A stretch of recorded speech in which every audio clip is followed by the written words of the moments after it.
The Hollywood film star who's returning to the London stage. Susannah York is here. Now, my next guest has had a glittering film career spanning 4 decades. She's appeared in such celebrated movies as A Man for All Seasons and The Killing of Sister George. She even played Superman's mother. Please welcome Susannah York.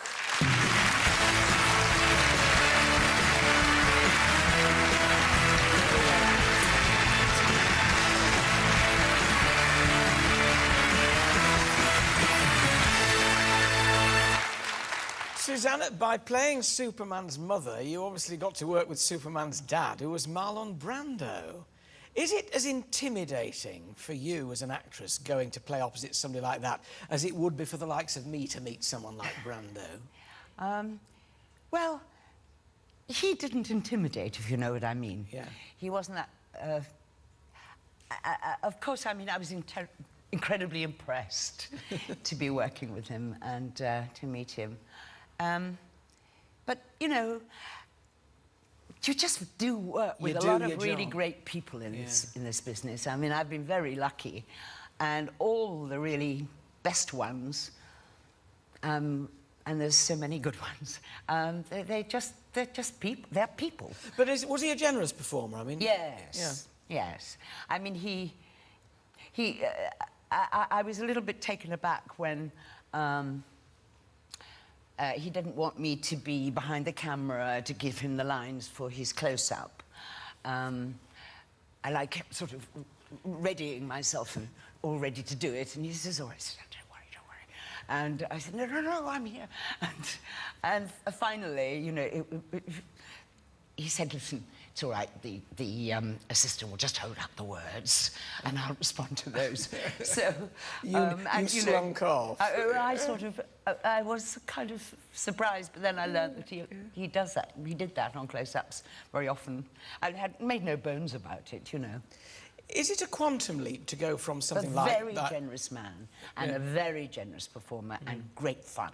Good. Fun's got to be a part of it, surely, because if it's not fun doing it, no, is it worth it? No. We laughed a lot running around among bits of falling polystyrene. But anyway, sorry. And now the other end of the spectrum, from gigantic Hollywood blockbusters to a very intimate small play called Walking on Water.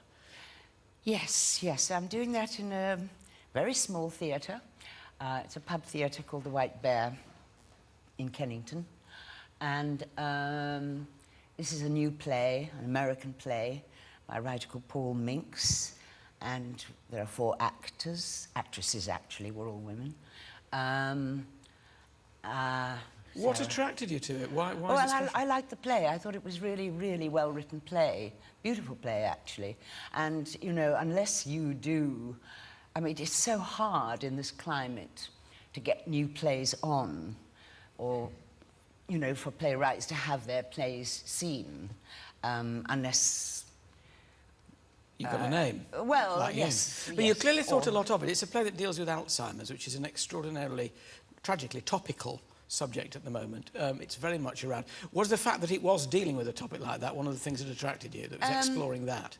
Well, I just thought the situation of how and why and what the Alzheimer's was about and how it reflected on their lives. It's a kind of dark comedy. It is dark, but it's also funny. There's a lot of... and it was also offered a huge challenge, actually, for me as an actor, because I found it very difficult reading it to know she's quite a manipulative character. You find that in her first line. So, and it's in a certain stage, an early stage, or a not terribly advanced stage. So how to find out when she was genuinely away with the fairies, or when she was kind of manipulating things her way that she wanted, was a huge challenge, because the writer didn't help me, and, you know, he kind of left it to me. Does that mean you have to do a lot of research yourself into Alzheimer's, or did you, play it by ear? I think to some extent played it by ear. I have come into contact with it in the past, but really This play, I think it hits everybody rather differently, as far as I can understand. And, you know, there are patches when you're apparently completely lucid, and other patches when you're just, as I say, away with the fairies. It's in a very, very small venue, as you said, a very small pub theatre. Presumably that makes it more impactful. I mean, you're not far from the audience at all. No, but then, very arguably, close. I guess I'm going to say, a bit scary if they're that close, isn't it? Yes, though I've done quite a lot of fringe theatre. I mean, I think what I was trying to say, too, about new plays and about new drama is that, you know, unless you go to the National or the RSC, one of the big, really funded theatres, Established companies, yeah. new plays are, you know, it's rarer and rarer to see them. And, of course, with the Arts Council cuts, I mean, cutting somewhere like the Bush Theatre, a wonderful theatre in Shepherd's Bush, which has shown some of the best new drama. And, of course, you know, one wants it to be done. One wants the new writers to get a chance. So this is your way of putting a bit back in other words, really? I suppose so. It's for me as well. I'm doing a part that I probably wouldn't get to play elsewhere, and a play that I really am enjoying doing. But yes, I think fringe theatre is very important, and it's where we see a lot of them newest plays. So, remind us where it is. It's at the White Bear Pub Theatre. In Kennington. In Kennington, just across from Kennington Tube, pretty much. Wonderful. Very handy for the Oval. When the cricket's finished, go and see Susannah. It's lovely to have you back. Thank you very very much much for coming. Ladies and gentlemen, Susannah York.